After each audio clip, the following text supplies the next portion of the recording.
नमस्ते दोस्तों, आशा है आप सब स्वस्थ और बहुत अच्छे होंगे। आज हम जानेंगे इच्छा शक्ति में कैसे ताकत होती है।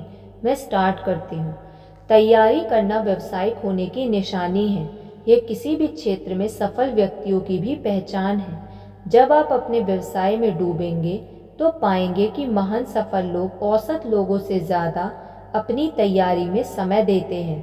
किसी भी व्यवसाय में गुजर बसर के लिए संघर्ष करने वालों से ज़्यादा उसी व्यवसाय को अपनाकर सफलता के शिखर पर पहुँचे टॉप 10% व्यक्ति खूब अच्छी तरह से तैयारी करके उसके हर एक बिंदु पर खूब गंभीरता से विचार कर लेने के बाद अपना काम शुरू करते हैं, यानी कि यात्रा पर कूच करते हैं।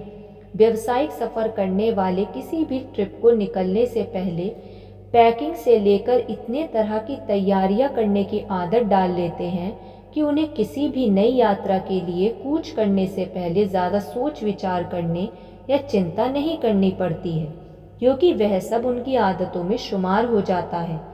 पहले तो वे तमाम ऐसे सामान की सूची बनाते हैं जिसकी ज़रूरत उन्हें अगली यात्रा के लिए पड़ेगी। वे याददाश्त पर भरोसा नहीं करते, सारा कुछ लिख लेते हैं।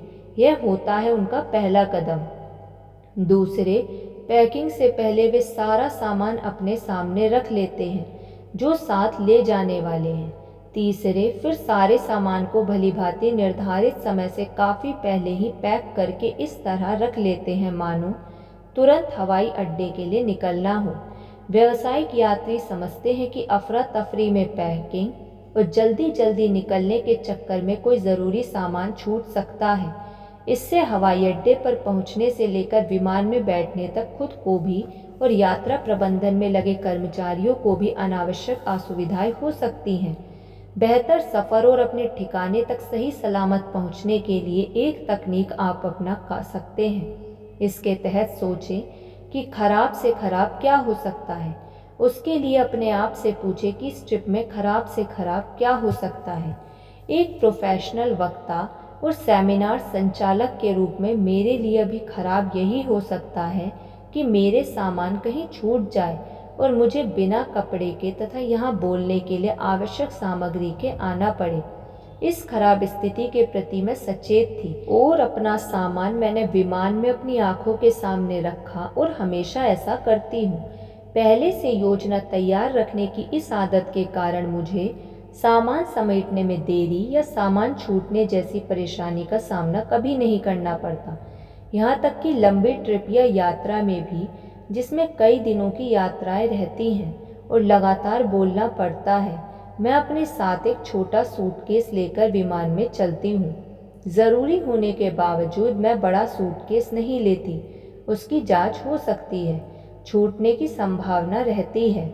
अपने गंतव्य के रास्ते में और लक्ष्य को प्राप्त करने तक लगातार अपने आप से सवाल करते रहें कि खराब से खराब क्या हो सकता है और उसके प्रति सावधानी बरतते हुए आगे बढ़ें।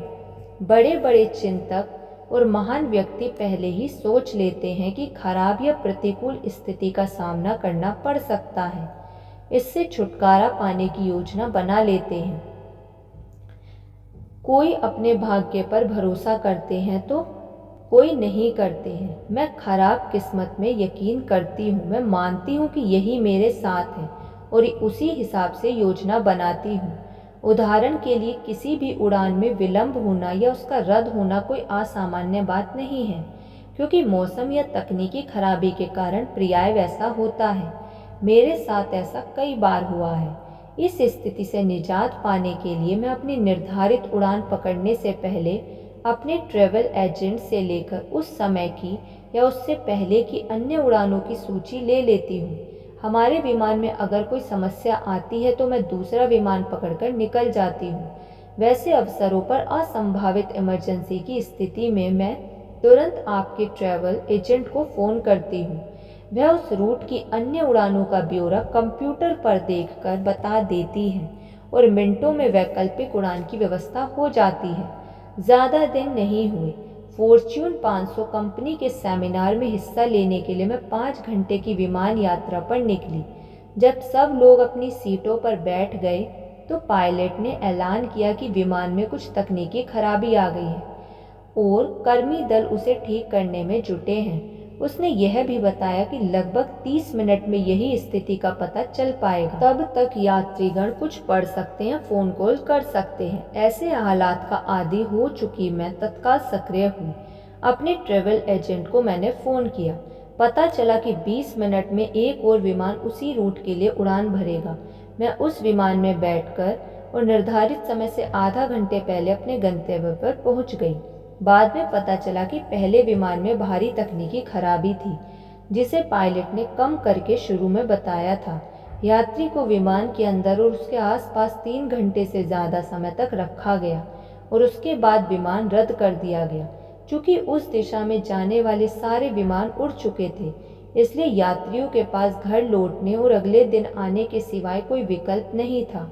यदि हो तो उन्हें किसी अन्य पायलट में सीट मिल जाती तो वे भी सही समय पर गंतव्य स्थल पर पहुंच जाते। धन्यवाद। आपको ये वीडियो कैसी लगी कमेंट करके ज़रूर बताइएगा। यदि आपने अभी तक इस चैनल को सब्सक्राइब नहीं किया तो सब्सक्राइब कर लीजिए और इस वीडियो को लाइक कर दीजिए। धन्यवाद।